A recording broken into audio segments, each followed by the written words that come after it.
אחד היתרונות של צ'אטבוטים זה שאין להם רגשות. לפעמים קשה לנו לסרב לבן אדם כי הוא בעצם מבקש מחיר מאוד מאוד זול, ואנחנו כזה שיט, אנחנו לא יכולים לסרב כי זה לקוח. אז לא, אם לקוח רוצה לשלם לכם כסף נמוך ואתם יודעים שמגיע לכם הרבה יותר מזה, פשוט תסרבו לו.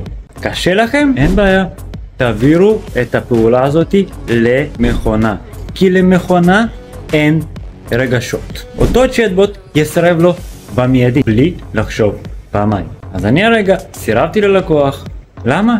כי הוא רצה מחיר נמוך מדי. סירבתי לו כי זה לא הכסף שאני רוצה לקבל תמורת השירות שלי, ואני יודע טוב מאוד כמה אני והצוות שלי שווים. אז אם גם אתם מרגישים שמשלמים לכם קצת מדי ואתם קשה לכם לסרב, פשוט תיתנו למכונה לעשות את זה. תבנו בוט שידע לעשות את זה במקומכם. עוד טיפים, תעקבו אחריי.